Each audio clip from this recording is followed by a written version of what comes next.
नूह हिंसा सोची समझी साजिश। ये सब हिंसा गेम प्लान था।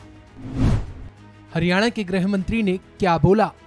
देखिए, ये बहुत बड़ा गेम प्लान है और हम इसकी पूरी गहराई तक जा रहे हैं। हर आदमी के हाथ में लाठी थी, लाठियां वहाँ पे फ्री बट रही थी।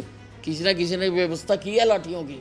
जो हमें जानकारियाँ मिल रही हैं, जैसे ये सारी प्री प्लान करके गोलियां चलाई गई, पहाड़ों पे चढ़ के गोलियां मारी गई और छतों पर पत्थर इकट्ठे किए गए, तो सारा हम एक एक की जानकारी ले रहे हैं। हरियाणा के गृह मंत्री अनिल विज ने राज्य में हुई नूह हिंसा को लेकर ताजा बयान जारी किया है। उन्होंने इस मामले को लेकर कहा है कि मामले में जांच हो रही है, लेकिन जिस तरीके से नूह में लोगों ने घेराबंदी की, साथ ही लोगों ने एक के बाद एक हिंसा को अंजाम दिया, यह सब एक गेम प्लान था।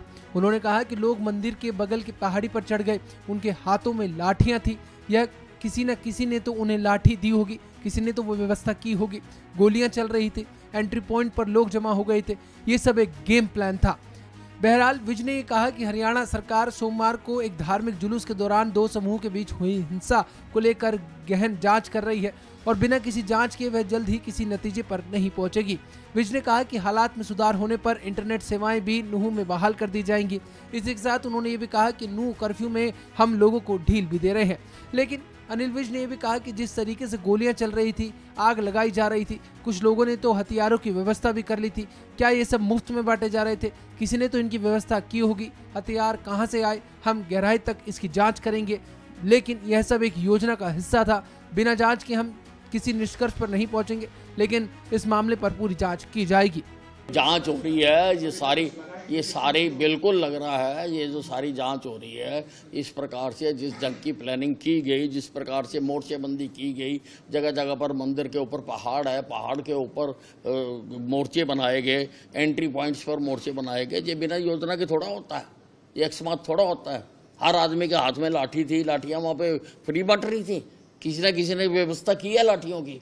गोली चली है, गोलियाँ वैसे ही लोगों ने रखे हुए हैं हथियार, कोई ना कोई लेके आया है हथियार। तो ये सारा प्लानिंग के साथ हुआ है। ये देखिए, ये बहुत बड़ा गेम प्लान है और हम इसकी पूरी गहराई तक जा रहे हैं। इंटरनेट कब तक बहाल कर दिया जाएगा?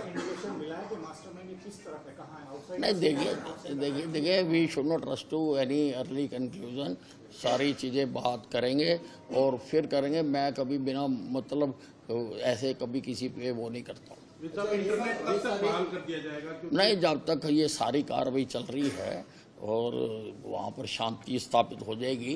कर्फ्यू में बीच बीच में हम ढील दे रहे हैं और समय समय पर जो अथॉरिटीज़ हैं वो असेस कर रही हैं। लेकिन इन सभी के अलावा नूह के एसपी ने कुछ और ही कहा है।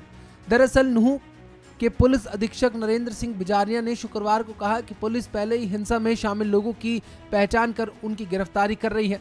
एसपी नरेंद्र सिंह ने कहा कि अभी ये कोई संकेत नहीं मिले हैं कि यह सब किसी साजिश का हिस्सा था या कोई इसका मास्टरमाइंड था। एसपी नरेंद्र सिंह ने कहा कि सोशल मीडिया और फोन कॉल के जरिए लोगों को एकत्रित करने का काम तो किया गया था, लेकिन इसका कौन मास्टरमाइंड था यह अभी कहना थोड़ा मुश्किल होगा। लेकिन इस मामले में पुलिस लगातार जांच कर रही है, लगातार एफआईआर दर्ज की जा रही है और किसी भी शरारती तत्व को बख्शा नहीं जाएगा। बतौर बिजारनिया उनके खिलाफ नियमानुसार कार्रवाई की जाएगी। इस मामले में लगातार पुलिस अपने ऑपरेशंस चला रही है। दरअसल आपको ये भी बता दें कि हरियाणा सरकार ने हाल ही में फैसला किया और नूह के एसपी को बदला गया है और अब नरेंद्र सिंह बिजारनिया नूह के नए एसपी हैं। इस खबर में फिलहाल इतना ही। आप ताज़ा अपडेट के लिए बने रहिए वन इंडिया के साथ। नमस्कार।